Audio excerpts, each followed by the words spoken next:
Os irmãos abram as suas Bíblias no Evangelho de Lucas. Nós vamos reler a parábola que está sendo usada como uma referência para o nosso aprendizado, né? A parábola do bom samaritano. Lucas capítulo 10, dos versos 25 ao 37. Lucas 10, do 25 ao 37. Comentei um pouco antes com o pastor Fábio, vendo o cuidado de Deus conosco nos ensinos da igreja. Semana passada, no nosso ensino expositivo no profeta Amós, o tema foi a nossa fome espiritual. Né? A nossa escola bíblica também tem tratado sobre esse tema de misericórdia, entendendo que nós estamos no caminho para Jericó. Hoje, o ensino do pastor Fábio a respeito das bem-aventuranças, em que Jesus fala claramente que bem-aventurados são, né, os pobres, os que têm fome, como ele abordou as demais bem-aventuranças. Isso com certeza para mim está sendo muito claro, né? Deus nos ensinando a respeito desse aspecto, da nossa insuficiência, da nossa necessidade dele, de buscarmos a sua palavra, estarmos atentos também às necessidades desses nossos irmãos, né, que sofrem de algum modo, tanto espiritualmente, por não conhecerem ao Salvador e por não entregarem a sua vida a Ele, mas também por aqueles que sofrem com as necessidades físicas decorrentes da queda do homem. Então, graças a Deus por essas oportunidades de ensino que Ele tem nos dado em vários momentos, em vários textos diferentes, né? Amós, Lucas, aqui em uma parte de Lucas, mas tenho percebido esse cuidado de Deus conosco. Então, vamos lá? Lucas 10, do 25 ao 37. Eu vou ler novamente para nos ajudar a relembrar aí o contexto e a chave hermenêutica de todo o ensino que nós estamos fazendo. Certa ocasião, um perito na lei levantou-se para pôr Jesus à prova e lhe perguntou: Mestre, o que eu preciso fazer para herdar a vida eterna? O que está escrito na lei? Respondeu Jesus. Como você a lê? Ele respondeu: Ame o Senhor, o seu Deus, de todo o seu coração, de toda a sua alma e de todas as suas forças, de todo o seu entendimento. E ame o seu próximo como a si mesmo. Disse Jesus: Você respondeu corretamente. Faça isso e viverá. Mas ele, querendo justificar-se, perguntou a Jesus: E quem é o meu próximo? Em resposta, disse Jesus: Um homem descia de Jerusalém para Jericó, quando caiu nas mãos de assaltantes. Esses lhe tiraram as roupas, espancaram-no e se foram, deixando-o quase morto. Quando aconteceu estar descendo pela mesma estrada um sacerdote, quando viu o homem, passou pelo outro lado. E assim também um levita, quando chegou ao lugar e o viu, passou pelo outro lado. Mas um samaritano, estando de viagem, chegou onde se encontrava o homem, e quando o viu, teve piedade dele. Aproximou-se, enfaixou-lhe as feridas, derramando nelas vinho e óleo. Depois colocou-o sobre o seu próprio animal, levou-o para uma hospedaria e cuidou dele. No dia seguinte, deu 2 denários ao hospedeiro e lhe disse: Cuide dele. Quando eu voltar, lhe pagarei todas as despesas que você tiver. Qual destes 3 você acha que foi o próximo do homem que caiu nas mãos dos assaltantes? Aquele que teve misericórdia dele, respondeu o perito na lei. Jesus lhe disse: Vá e faça o mesmo. Então, esse é o contexto do nosso ensino. E a respeito dele, na última aula, uma breve recapitulação, nós finalizamos a aula com 3 afirmações. Primeiro, nós vivemos na estrada para Jericó, certo? Nós fizemos uma alusão ali, a estrada para Jericó, de fato, naqueles dias, era uma estrada perigosa. Ela era conhecida como Via Sangrenta, porque no deslocamento de Jerusalém para Jericó, era uma estrada íngreme, com muitas cavernas, os assaltantes ficavam naquele local e era um trecho perigoso. E nos nossos dias, as coisas se assemelham. Nós vivemos em dias perigosos, em que nós todos somos sujeitos aos problemas sociais, à fome, a diversas situações. Então, há um consenso de que nós, sim, hoje, vivemos na estrada para Jericó. Então, isso é importante, porque torna esse ensino, as aplicações dele em nossas vidas, muito, muito relevantes. Se fosse algo que só aconteceu no passado, talvez não teria tanta relevância, mas nós vimos por diversos fatores que esse ensino ele é atual, ele é importante, ele é crucial para a igreja, para nós aqui da PIB Montemor. Nós também fechamos o ensino da semana passada falando que a igreja de Jesus Cristo precisa encarar a sua responsabilidade pelos semelhantes que estão morrendo à beira da estrada. Lembram? Tinham três figuras que Jesus usa ali, o sacerdote e o levita. Da onde eles eram? Da igreja. Eles eram da igreja. Sacerdotes e levitas eram pessoas, eram homens que trabalhavam no seio da igreja. Eles tinham recebido de Deus a atribuição de cuidar dessas pessoas. E o que eles fizeram? Passaram ao lado. O samaritano, que ao contrário, culturalmente ele faria o que com o judeu? Se desse, ele até chutaria pela cultura, pela questão da época. Mas aquele homem teve misericórdia, pela graça de Deus. Ele agiu desse outro modo. Então, o chamado que Jesus faz aqui, nessa parábola, para aquele homem, na conversa em que eles estão tendo, tem a ver com quebrar a autossuficiência. Quem está falando com Jesus aqui é um doutor da lei. E ele faz essa pergunta para Jesus, ele começa lá perguntando, o que eu preciso fazer para ser salvo? E ele sabe o que ele precisa fazer para ser salvo. Ele resume de forma magnífica os dois grandes mandamentos. Amar a Deus sobre todas as coisas e ao meu próximo como a mim mesmo. Aonde está a questão? Não adianta saber. É preciso praticar. E o samaritano praticou aquilo. Então, esse é o chamado. Nós precisamos encarar a nossa responsabilidade como igreja de Jesus Cristo, nós, membros aqui da PIB Montemor, as nossas famílias, de que sim, nós somos responsáveis pelas pessoas que estão morrendo à beira dessa estrada. E a figura daquele homem quase morto à beira da estrada é uma figura tanto literal, no sentido de que existem pessoas hoje nas nossas cidades, no nosso país, no mundo, que sofrem as mazelas do pecado, as consequências, como o pastor Fábio falou há pouco, tanto fisicamente quanto espiritualmente. A distância de Deus que gera uma série de calamidades, a morte, as doenças, a fome, a pobreza e tudo mais. E o último aspecto que nós falamos na aula anterior foi que somente o ministério da Igreja de Jesus e das milhares de mini-igrejas, ou seja, dos nossos lares, podem combater as raízes desses problemas sociais. Não é o governo, não são as instituições, as ONGs. A única instituição que consegue resolver esses problemas é a igreja, porque a igreja traz uma solução completa. Não é a solução apenas para a parte física, mas também a solução para a alma. Como nós falamos, a pobreza, lembra? Jesus falou das bem-aventuranças. Essa pobreza não é simplesmente uma pobreza física, ela sim existe, mas também há uma pobreza espiritual, no sentido de que o homem é insuficiente de obter a sua salvação pelos seus próprios esforços. Então, reforça esse chamado de que nós, como igreja, precisamos estar atentos a isso. Um dos objetivos nossos do presbitério em estudarmos esse tema foi justamente esse aspecto. Pela graça de Deus, nós temos recebido ótimos ensinos da sua palavra. Pregações expositivas, conhecimentos de doutrinas tão importantes como aqui o pastor Paulo, estava nos ensinando, né, sobre as doutrinas da salvação, e uma série de outros, George, Guilherme, pastor Fábio, pastor Norival. Mas isso é fantástico, isso é muito bom, mas nós precisamos entender que o entendimento dessas doutrinas deve nos levar a uma vida prática, saudável e responsável diante daquilo que nós estamos aprendendo. Muito bem, dito isto, nós vamos entrar agora no tema da aula de hoje, que é a ideia é, no primeiro bloco da aula, nós falarmos sobre o chamado à misericórdia, e na segunda parte nós falarmos sobre o caráter, né? O que delineia o que nós estamos falando como misericórdia aqui. Sobre misericórdia, uma pergunta.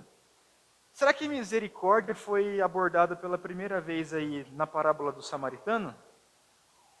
O que vocês acham? Na Bíblia, a primeira vez que a gente encontra algo sobre misericórdia, foi ali, nos evangelhos? Sim ou não? Não, misericórdia é algo que não é uma novidade. Não era uma novidade quando Jesus estava falando com aquele mestre da lei que misericórdia era necessária. A primeira missão que foi dada ao homem, lá em Gênesis, foi qual? sujeitar a terra. Em Gênesis 2,15, nós vemos que Deus usa dois termos importantes sobre essa sujeição que o homem deveria ter para com a terra. Ele deveria cultivar e guardar. Foi essa missão que Deus entregou ao homem no Éden ali, antes do pecado. Então, a ideia do ser humano como um jardineiro, ela é muito sugestiva. Porque o jardineiro ele não destrói a natureza, mas também ele não deixa ela como ela está. O que o jardineiro faz? Ele cuida, ele apara, ele faz todos os cuidados ali para que a beleza, a utilidade, que tenha fecundidade aquilo que ele está cultivando. Deus atribuiu exatamente essa função ao homem. Cultive e guarde toda a minha criação. Foi isso que Deus falou para o homem no princípio. Ou seja, ciência, engenharia, artes, educação, governo, tudo isso faz parte da responsabilidade do homem. Deus atribuiu ao homem governar sobre essas coisas. Isso antes do pecado. Ou seja, Deus estava falando para o homem, todos os aspectos da sua vida devem estar sobre o governo e a lei de Deus. Tanto os aspectos espirituais quanto os aspectos materiais, físicos. Essa foi a ordem de Deus ao homem lá em Gênesis. E obviamente, antes da queda, não existia necessidade de um ministério de misericórdia. Por quê? Porque o homem estava perfeitamente alinhado e conectado com Deus.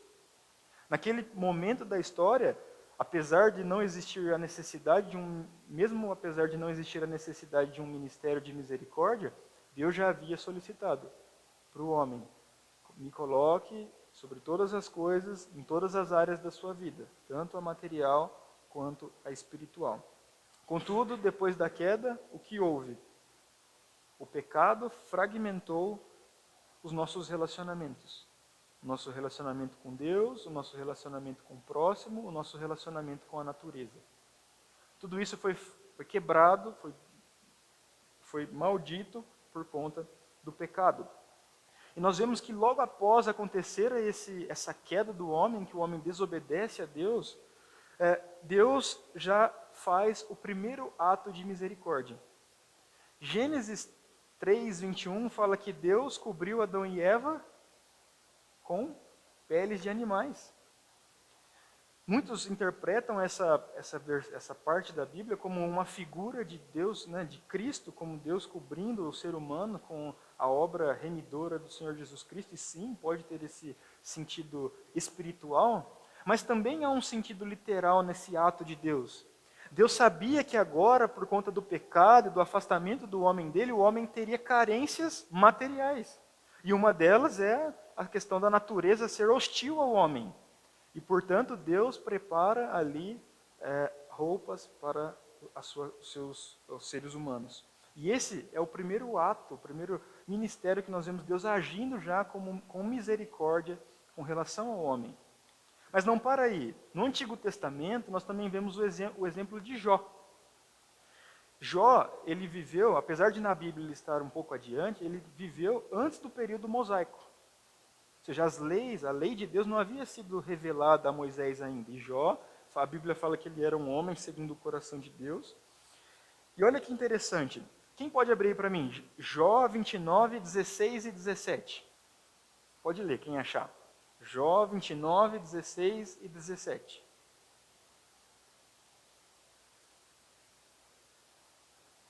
Jó viveu, lembrando, antes de Deus ter entregue a lei a Moisés. O que Jó falava sobre os necessitados? Jó 29, 16 e 17. Pode ler. Vai lá, Lu.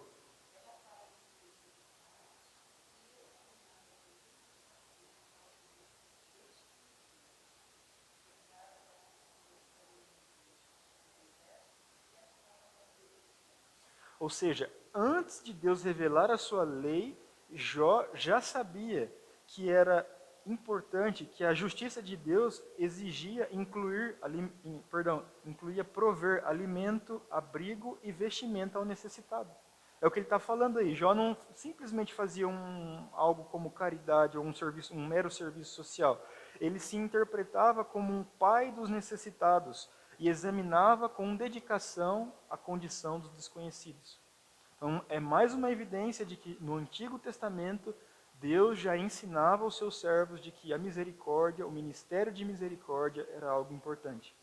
E a Bíblia continua, e nós vemos então agora de forma ainda mais clara na revelação da lei de Deus a Moisés, outras evidências de que o ministério de misericórdia, o nosso chamado para sermos misericordiosos, ele é revelado também na lei.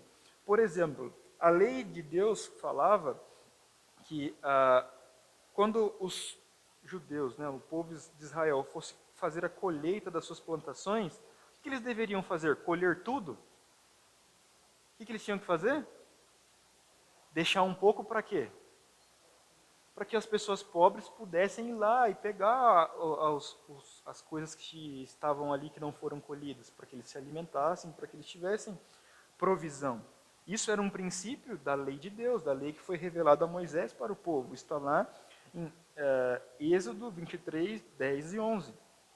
Deus também mandou que o povo judeu doasse as pessoas pobres de modo que elas não tivessem mais necessidades. Então não era simplesmente uma pequena oferta, não. Doem para os pobres até que eles deixem de ter necessidades. Isso está lá em Deuteronômio 15, de 8 a 10. E façam isso especialmente se elas forem uma pessoa vizinha ou um parente. Está lá em Levítico 25, do 35 ao 38. Ordenanças claras na lei de Deus de que o povo deveria cuidar daqueles que eram necessitados. Também vemos na lei de Deus que o dízimo que era entregue a Deus era usado pelos sacerdotes para ajudar os pobres. Os sacerdotes tinham essa função. Eles deveriam pegar o dízimo e distribuir para as pessoas que necessitavam. Está lá em Deuteronômio 14, 28 e 29. A lei de Deus também exigia que o povo oferecesse aos necessitados algo muito maior do que uma simples esmola. Por exemplo, quando um escravo ficava livre da sua servidão, ele não podia ser mandado embora de mãos vazias. O judeu deveria dar ao seu escravo que agora foi liberto trigo ou um rebanho para que ele pudesse se tornar independentemente de forma financeira. Isso está lá em Deuteronômio 15, de 12 a 15. Ou seja, Deus está evidenciando de modo claro, está chamando o seu povo, desde lá da antiguidade, a olhar para o ministério de misericórdia. Algo interessante é que essas leis que foram faladas por Deus ali a Moisés, e Moisés compartilhou com o povo, elas foram justamente o alicerce para que os profetas, ao longo de todo o Antigo Testamento, se irassem contra o povo de Deus. Nós estamos estudando o livro do profeta Amós. Os irmãos se lembram quais foram alguns dos pecados denunciados pelo profeta diante da nação de Israel? Injustiça social. Juízes corruptos que se vendiam, ou seja, o pobre deixa de lado, eu não vou cuidar da causa dele, mas o rico, esse eu vou fazer de tudo para que ele ganhe essa causa. Ele condena as esposas lá dos judeus pelas suas regalias e também por não se importarem com o pobre. Ele condena os judeus por pegarem as capas como uma forma de garantia por receber algo e não devolverem. Ou seja, as pessoas tinham que passar frio. Eles deixavam ali a sua capa como uma forma de garantia, mas os ricos não devolviam. Ele condena os judeus por construírem casas apaineladas, mansões, enquanto o quê? O pobre não podia ter nem alimento. Ou seja, os profetas, eles olhavam para a lei de Deus, a lei que Deus revelou ali a Moisés e ao seu povo, e isso foi a base, foi o alicerce para que esses profetas condenassem, mostrassem a ira de Deus. Amós usa a figura, ele era um homem do campo, era um pastor, ele fala, o Senhor ruge de Sião, no sentido de que ele está proclamando a sua ira, o seu juízo, a sua disciplina sobre o seu povo, justamente por eles não olharem para o seu próximo, para os necessitados, para as pessoas que precisam, como eu lhes ordenei. E ele equipara essa letargia do povo com outros pecados gravíssimos, como a idolatria, como a imoralidade sexual e tantos outros. Então, de fato, não se atentar aos necessitados era algo terrível. E Deus, como nós estamos vendo aqui, lá no Éden, com Jó, com a sua lei em Moisés, com os profetas, está sempre chamando o seu povo a agir com misericórdia, a aplicar o ministério de misericórdia nas suas vidas. Mas não para aí.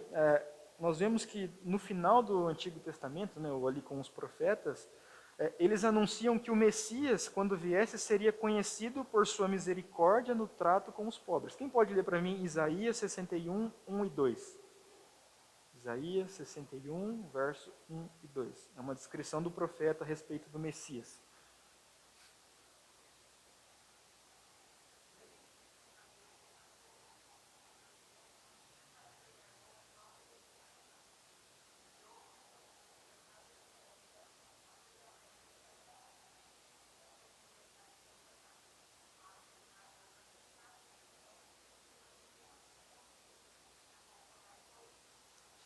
Amém. Muito bom.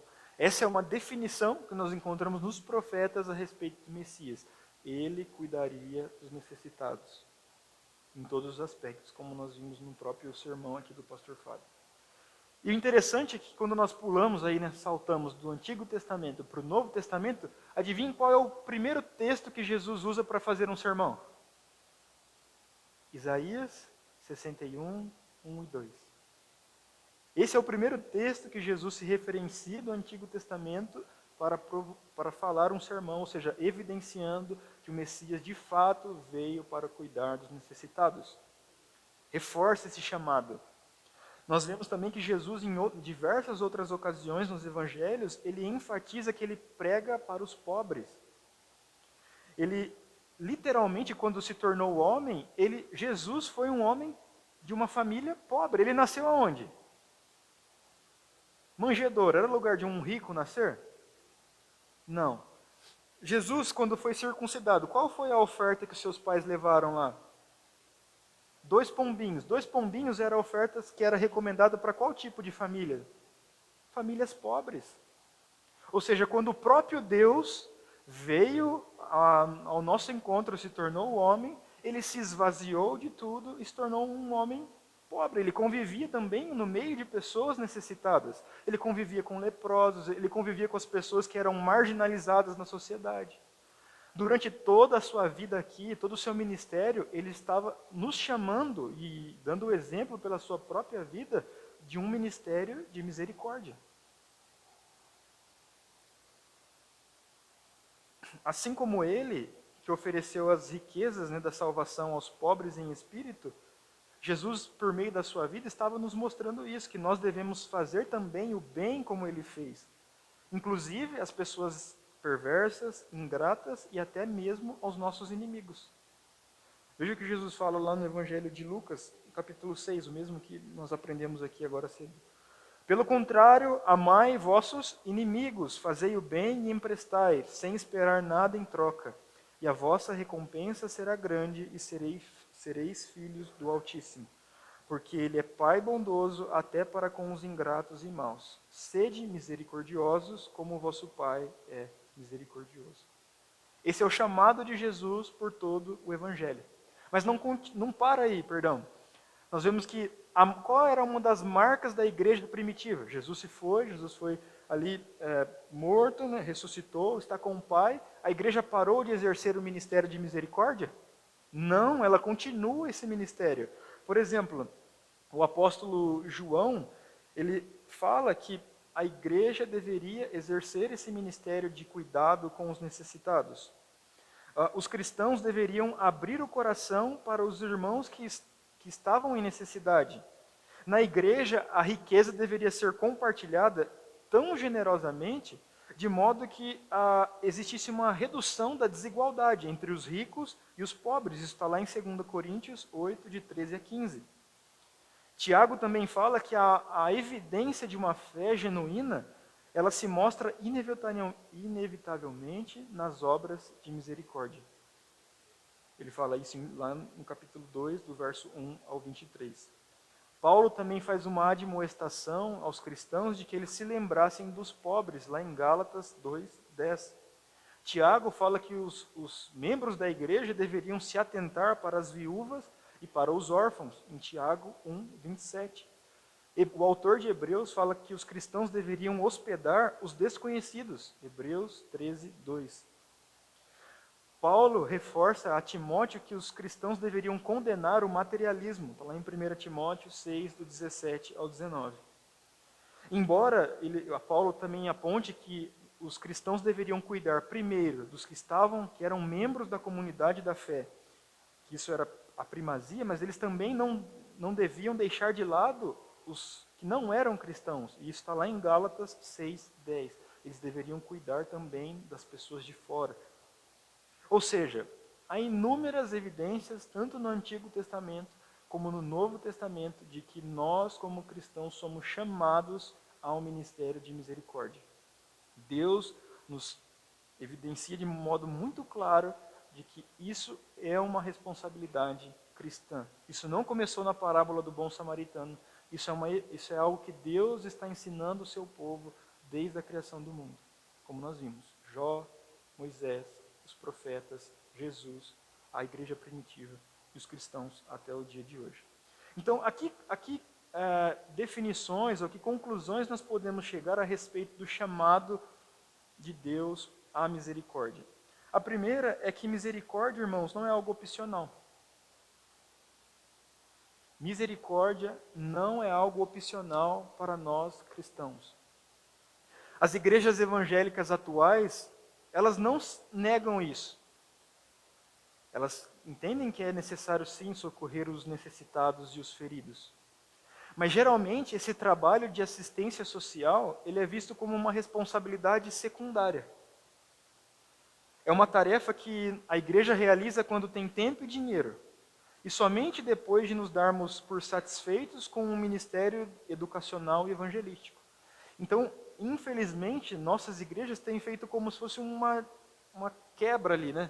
Primeiro educação ou pregação e depois misericórdia.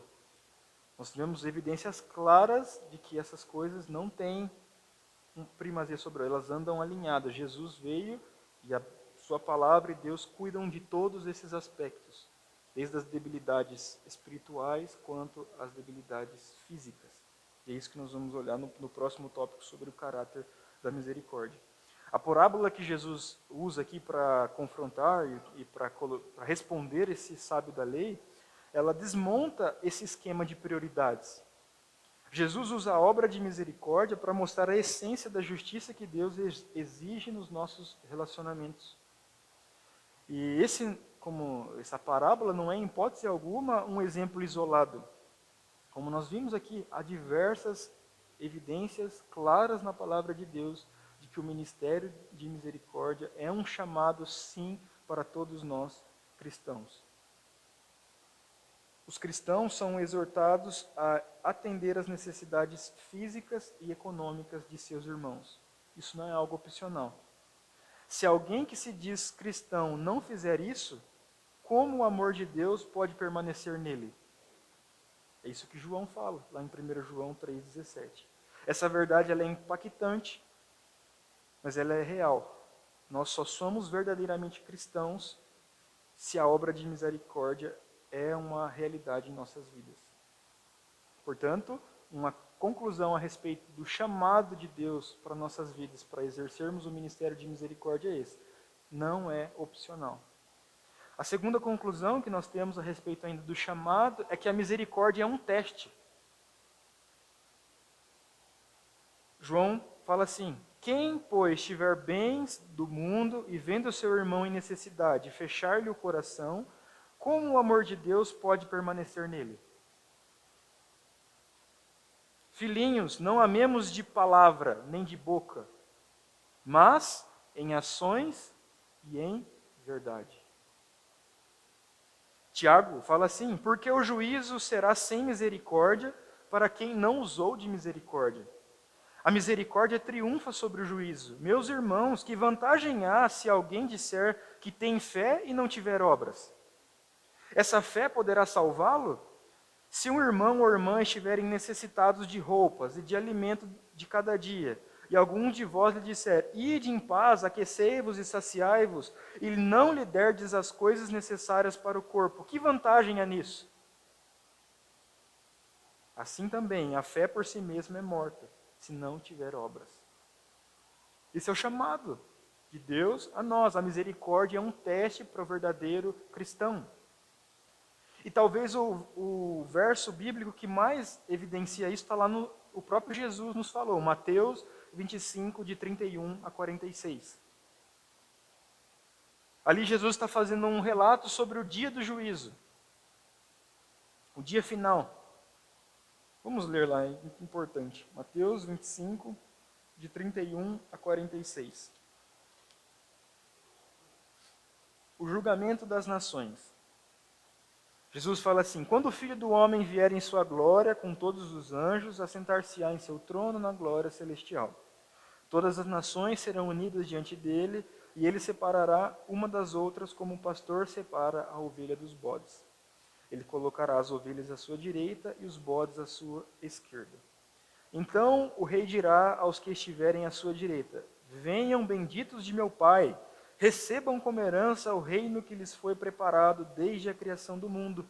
Pois eu tive fome, e vocês me deram de comer, eu tive sede, e vocês me deram de beber. Eu fui estrangeiro, e vocês me acolheram. Eu necessitei de roupas, e vocês me vestiram. Eu estive enfermo, e vocês cuidaram de mim. Eu estive preso, e vocês me visitaram. Então os justos lhes responderão: Senhor, quando te vimos com fome, te demos de comer, ou com sede, te demos de beber? Quando te vimos como estrangeiro e te acolhemos, ou necessitado de roupas e te vestimos? Quando te vimos enfermo ou preso e fomos te visitar? O rei responderá: digo-lhes a verdade, o que vocês fizeram a algum dos meus menores irmãos, a mim o fizeram. Jesus está mostrando o teste final da nossa fé aqui. Ele diferenciará os que têm fé verdadeira daqueles que não têm, no dia do juízo final. E ele fará isso ao avaliar os nossos frutos. Ou seja, a nossa preocupação com os pobres, com os sem-teto, com os doentes, com os encarcerados. É isso que Jesus acabou de falar aqui. Quando Jesus afirma: o que fizestes a um destes meus irmãos, ainda que dos mais pequeninos a mim fizestes, ele está ampliando o que o sábio disse lá em Provérbios 19: quem se compadece do pobre empresta ao Senhor. Jesus também está aqui evidenciando os outros trechos bíblicos que nós acabamos de ler, como lá em Tiago: a fé sem obras é morta.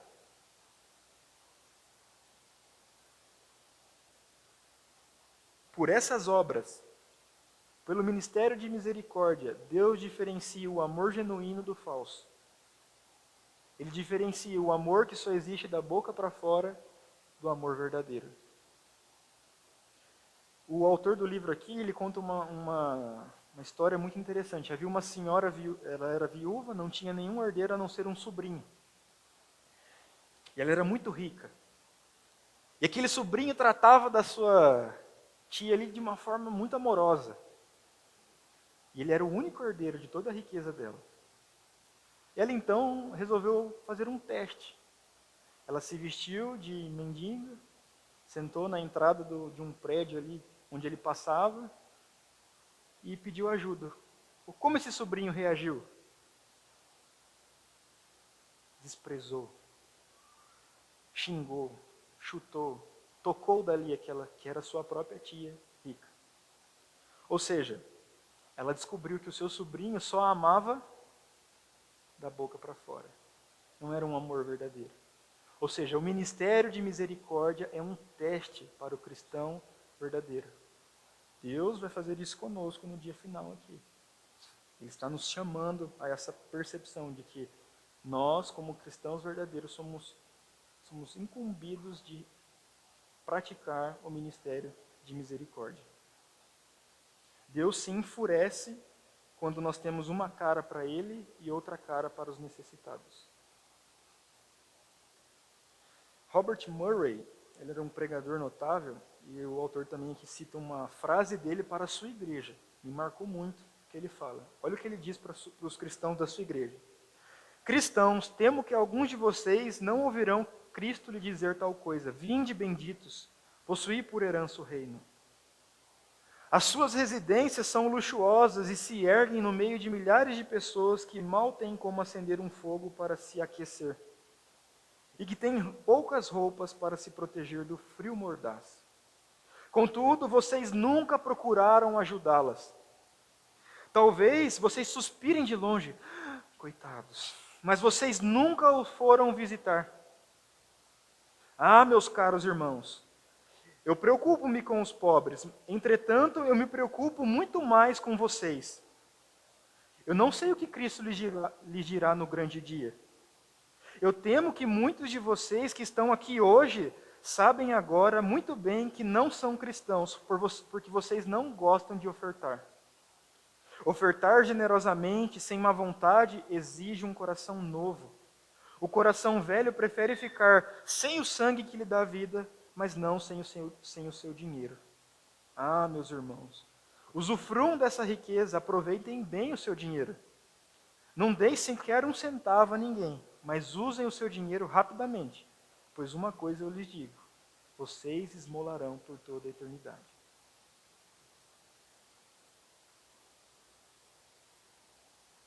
A misericórdia é um teste para nós como cristãos. Muito bem, sobre esse primeiro aspecto do chamado, né, que nós como cristãos somos chamados à misericórdia. Alguma dúvida? Algum comentário? Opa, vamos lá. Valéria e Jorge, vai lá. Não, pode, o termo é válido. Aqui o autor usa ministério de misericórdia, né, como se referindo a todo esse cuidado que o samaritano teve ali, no aspecto físico, no aspecto financeiro, no aspecto psicológico, né, oferecendo amizade, mas pode ser sim tratado como um dom. O único cuidado é que todos os cristãos são chamados ao ministério de misericórdia, ou seja, vou dar um exemplo, nem todos têm o dom do ensino, por exemplo, de expressar, né, de instruir. Contudo, todos são chamados ao ministério de misericórdia.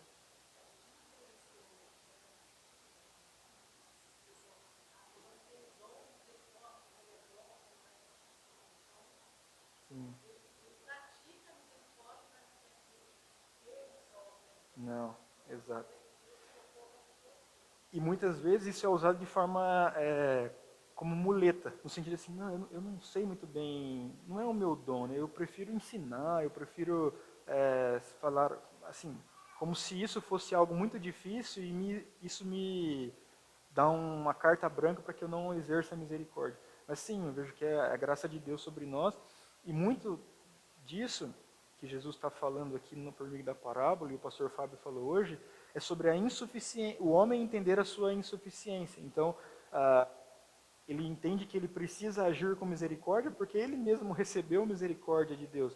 O que Jesus está fazendo com esse sábio, doutor da lei aqui, ele conhecia a lei, ele era sábio, ele sabia dos mandamentos, mas Jesus está falando assim, ele pergunta, né, quem é o meu próximo? Talvez a expectativa dele, como o Jorge falou no domingo passado, fosse que Jesus falasse, o seu próximo são as pessoas que estão ao seu redor, são as pessoas que você ama, né? Jesus expande. Quando Jesus expande nessa proporção, algum de nós tem capacidade plena de atender a esse requisito da lei?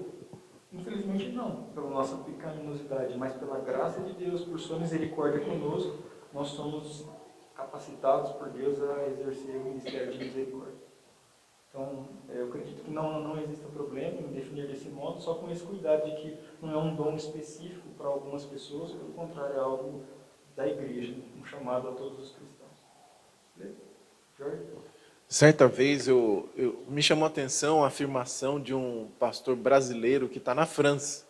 Ele falou que as igrejas na França são proibidas de fazer ação social, porque na Constituição francesa é dever do Estado. E aí a gente fica, eu já faço várias conexões, né?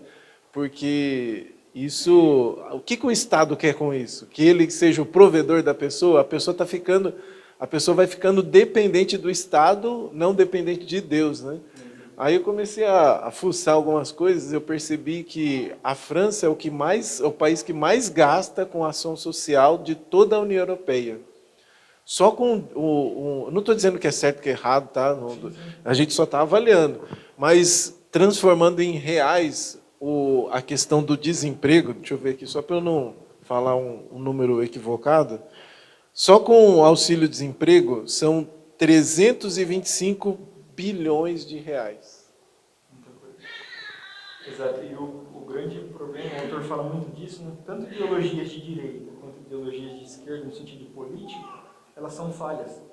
Porque a única forma de suprir, como noção de dar suficiência ao homem, é Deus. Então, a ideologia de direita falha na sua tentativa de resolver os problemas sociais, a ideologia de esquerda falha nas suas tentativas de resolver os problemas sociais. A única instituição que pode, de fato, tratar essas questões é a igreja. Muito bom, Jorge. Obrigado pelo comentário. André?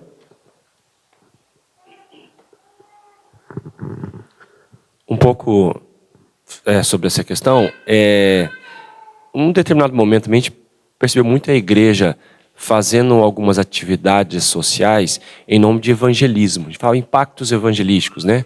E era lá na praça, cortar cabelo, brincadeira para as crianças, às vezes bazar, ou cesta básica, enfim, né?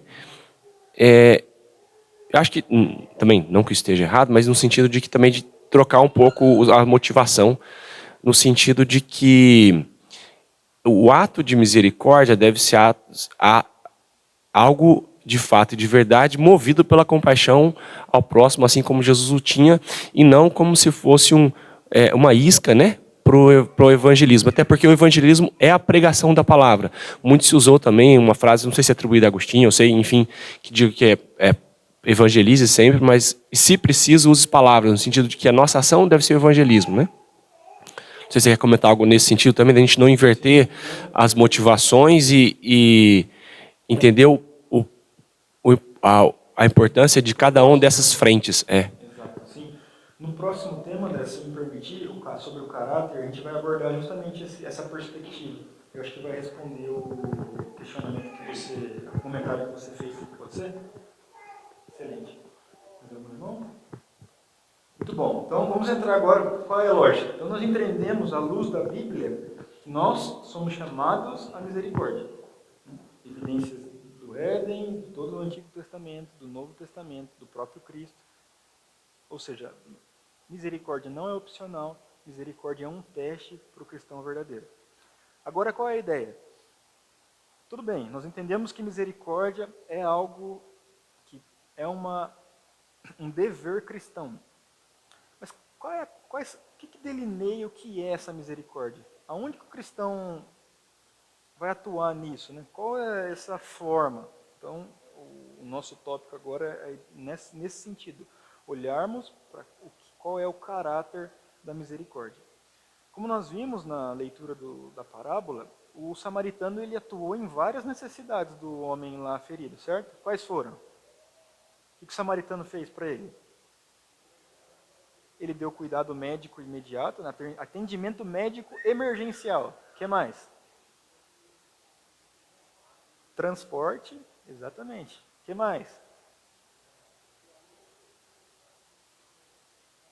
Ajuda financeira, hospedagem. Tem um ponto que é muito importante. Ele foi o único que fez o quê? Ele chegou perto, ele foi um amigo, ele podia ter passado longe. O que ele fez? Ele ofereceu amizade. Porque tanto ele chegou perto, ele fez tudo isso, e o que ele fala no final? Que ele nunca mais ia voltar para ver aquele homem? Ele fala, depois eu vou voltar, eu vou deixar pago aqui uma quantia, mas eu volto. Ou seja, ele ofereceu também um cuidado psicológico, né, social ali, no sentido de amizade. Então isso nos mostra que o alcance da misericórdia desse samaritano ele foi amplo, certo? Ele atendeu necessidades físicas, financeiras e emocionais daquela vítima de um problema social, que foi a criminalidade. Isso nos ajuda a definir o ministério de misericórdia de uma forma mais concreta. Porque fica essa pergunta, né? A quais necessidades exatamente o ministério de misericórdia atende? Né? O que essas necessidades elas têm em comum?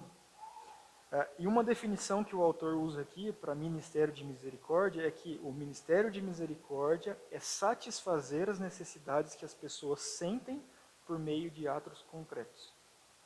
O ministério de misericórdia é satisfazer as necessidades que as pessoas sentem por meio de atos concretos.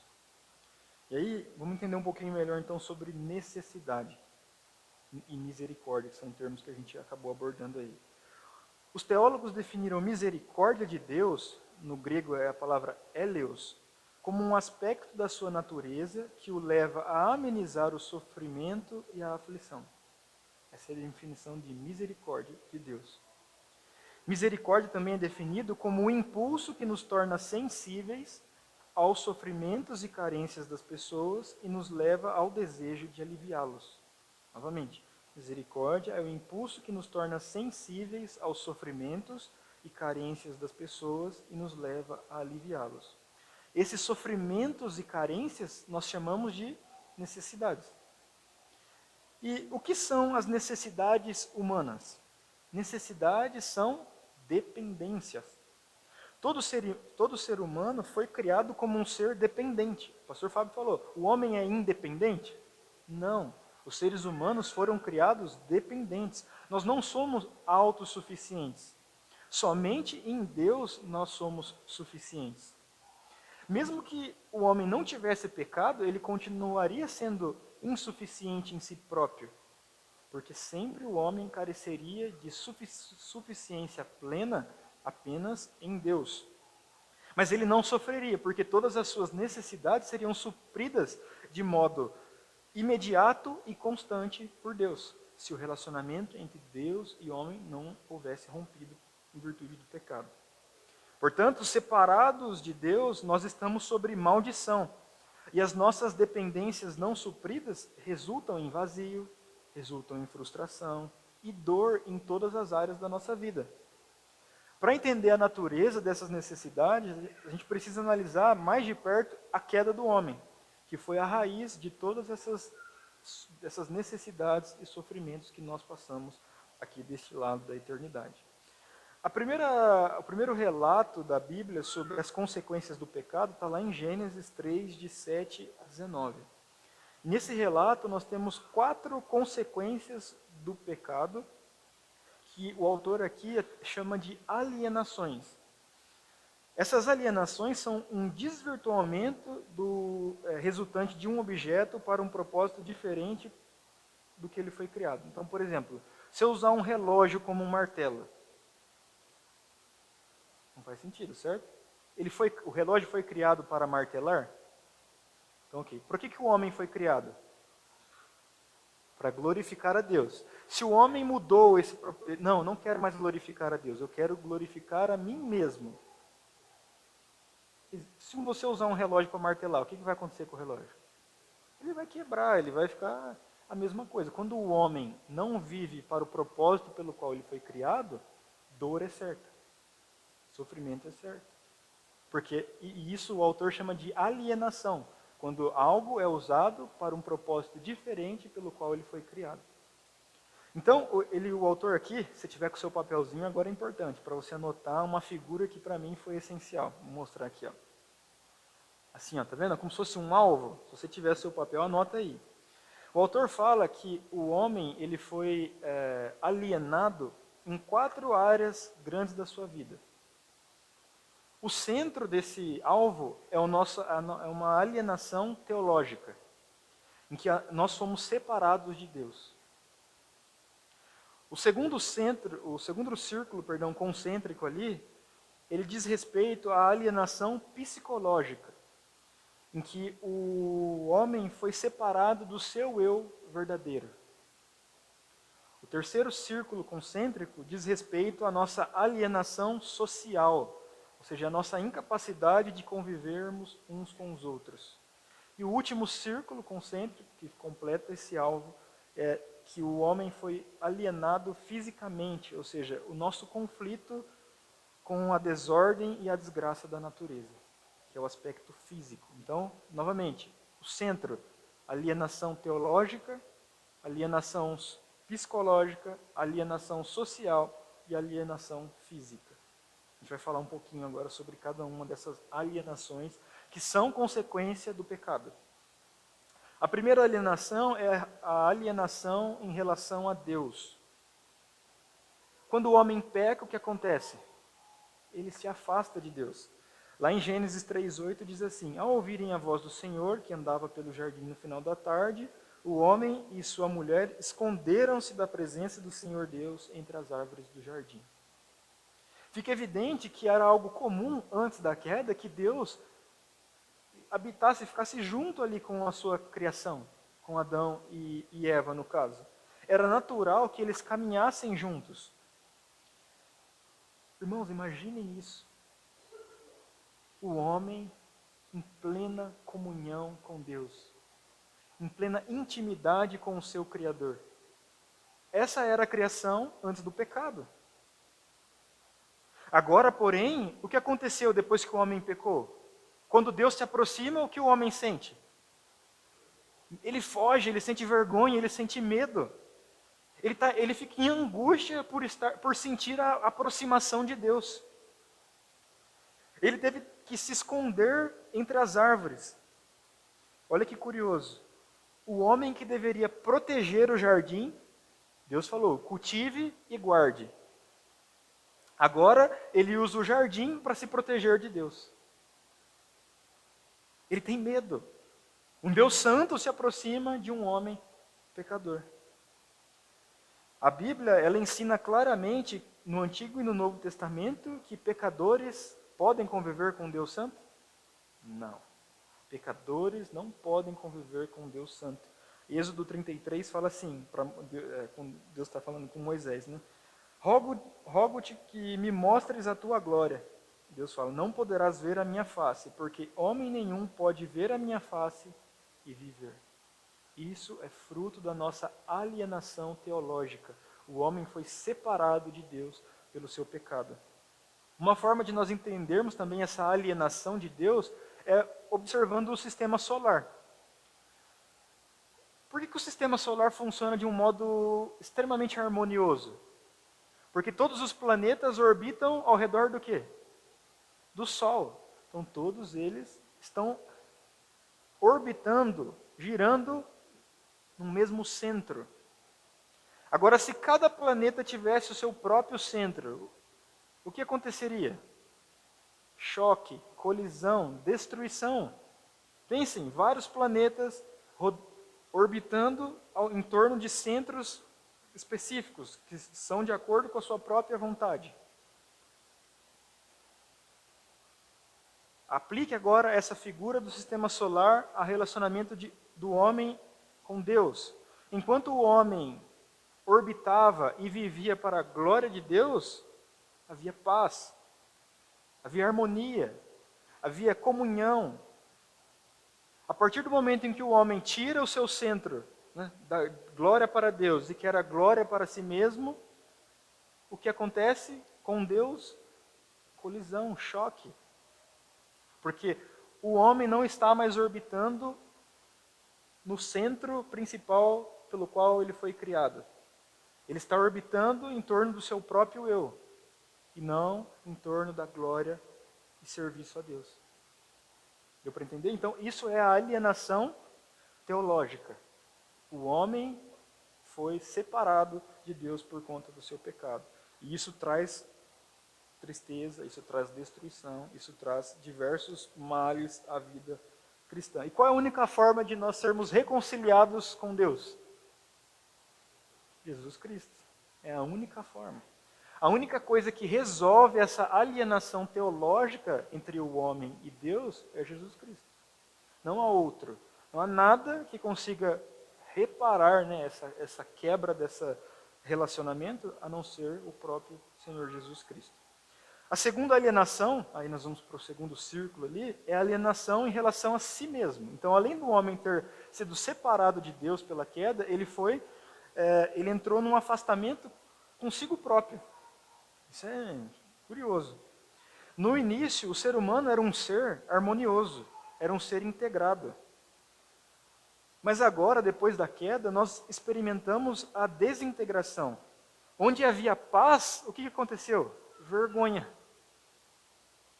Aonde havia estabilidade ali, com um relacionamento com Deus, agora há medo, há uma consciência atormentada. O que o homem percebe em si próprio? Eu estou nu. Ele pensava nisso antes da queda? A sua consciência não era atormentada por esse tipo de coisa, porque ele estava num perfeito relacionamento com o seu Criador. Agora, ele começa a ter uma alienação consigo próprio, ele começa a se notar e a ver problemas. Isso acontece, além disso, o que habita na consciência humana agora, fruto dessa alienação de si mesmo, é infelicidade, culpa, perda de identidade, medo, depressão, ansiedade, vícios, suicídio, problemas sexuais. Tudo isso resulta da nossa perda de comunhão com Deus. E esses aspectos começam a nos afligir conosco mesmo. Foi esse o fruto que nós vimos na vida do próprio Adão ali no Éden, a partir do momento em que ele peca e é afastado da presença de Deus. E essas coisas acontecem porque o ser humano recebeu um coração que foi naturalmente criado para adorar. Há um termo teológico falando, há a semente da religião no coração do homem. O homem foi criado por Deus para adorá-lo. Nós fomos feitos para servir a Deus com todas as dimensões do nosso ser. Entretanto, o pecado leva todas as pessoas a rejeitar a Deus como única fonte de significado, segurança e valor.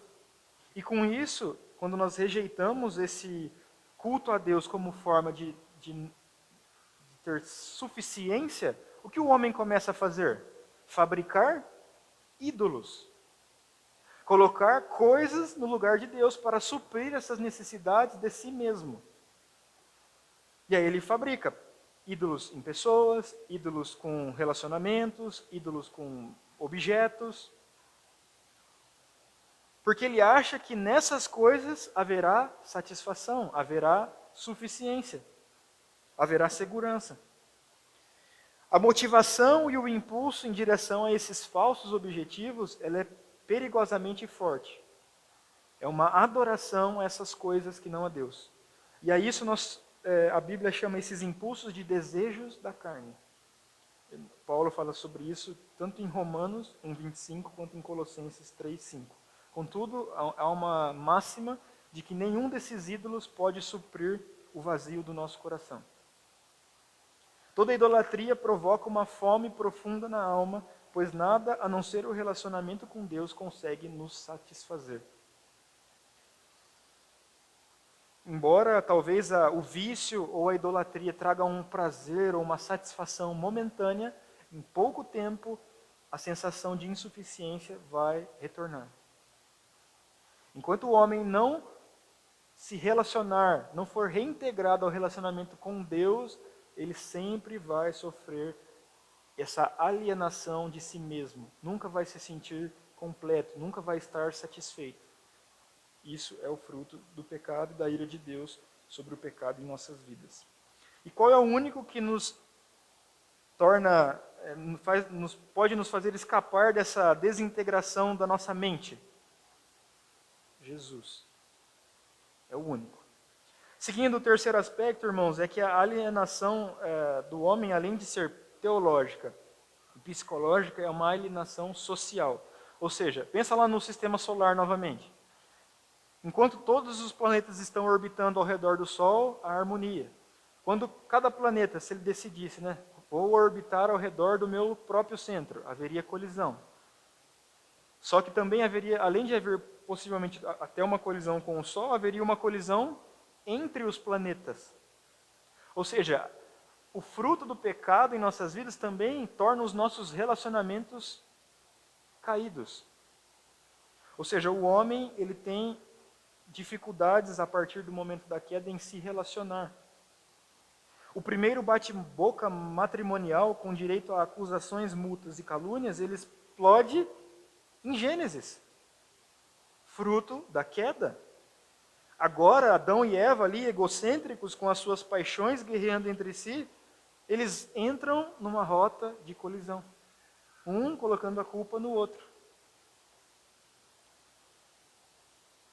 Todos os nossos problemas sociais brotam do pecado. Por fim, a nossa última alienação, ela diz respeito à alienação física, à alienação com relação à natureza. Adão e Eva se distanciaram da natureza. Antes a natureza era amigável. Contudo, pelo pecado, o mundo agora é hostil. Uma das maldições que é dita lá é que o quê? Maldita é a terra por tua causa. Com sofrimento comerás dela, até que tornes a terra, porque és pó, e ao pó tornarás. Todos aqui sabem, a gente pode tentar usar produtos químicos, conservantes, refrigeração, para esconder um problema temporariamente. Mas até as coisas criadas, o que acontece? Elas deterioram. Elas vão acabar, elas vão voltar ao pó. As flores que são tão lindas hoje, o que acontece amanhã? Elas murcham e morrem. Desastres naturais, fome, doenças, deterioração, deficiência mental e física, envelhecimento e morte são consequências do pecado. São alienações físicas decorrentes do nosso afastamento de Deus. O mundo, com toda a sua beleza, não passa de um vago reflexo do que ele seria sem o pecado. Um teólogo e mártir inglês, ele orou assim: se aos teus inimigos que não te amam, como é o caso da maior parte do mundo, se a eles tu destes fartura de riquezas aqui, mal podemos imaginar o que guardastes contigo para os teus amigos. Imagine, irmãos, no céu, onde nada disso vai existir. A natureza, além dela estar se degenerando, ela não está mais sujeita a nós. O cerne da maldição aqui, sobre a parte física, é que o pó, ou seja, a terra, ela vai prover o nosso sustento de forma difícil, com muita relutância, somente com um grande esforço, e que mesmo lutando contra a terra, ao final, todos nós vamos para onde? Fisicamente. Para a terra. Mesmo lutando, mesmo trabalhando, mesmo se dedicando para conseguir tudo que nós precisamos aqui, no final todos voltaremos fisicamente ao pó. Essa é a alienação física. E agora, quando tudo isso será resolvido e por quem? Cristo, novamente, Cristo é a solução para isso. Cristo e seu reino. Cristo restaurará a ordem natural das coisas. Cristo vai resolver a nossa alienação teológica, social, psicológica e física. Nós vemos uma dimensão de que essas alienações do homem, elas são resolvidas de modo, como se fosse um termo usado teologicamente, de já, mas ainda não. O reino de Cristo já chegou. Nós, como crentes em Jesus Cristo, já fazemos parte do seu reino. O reino de Cristo é a completa reversão de toda a maldição de Deus sobre o pecado que foi pronunciado em Gênesis 3. O reino de Deus é um instrumento da renovação do mundo inteiro e da vida do homem em todas as dimensões. Do trono de Cristo fluem os poderes que nenhuma doença, nenhuma deterioração, nenhuma pobreza, desonra e dor consegue resistir. Se o reino de Deus é capaz de fazer tudo isso, qual é a correlação entre o reino e a igreja? No que diz respeito ao caráter da misericórdia para atender essas alienações que foram oriundas do pecado. Francis Schaeffer explica que como o reino de Deus está presente em parte, embora não totalmente, nós devemos esperar agora cura substancial, mas não cura completa em todas as áreas da vida. Aonde Deus governa por meio de sua palavra e do Espírito, os efeitos do pecado são curados. A cura é sempre parcial, porque o reino só veio parcialmente, mas ela é substancial, porque o reino já está presente. Tem mais um pouco de temas aqui para tratarmos, como o horário está chegando ao fim. Até aqui, alguma dúvida a respeito do caráter da misericórdia e os aspectos que ela tem que abordar? Sobre a nossa alienação teológica, psicológica, social e física?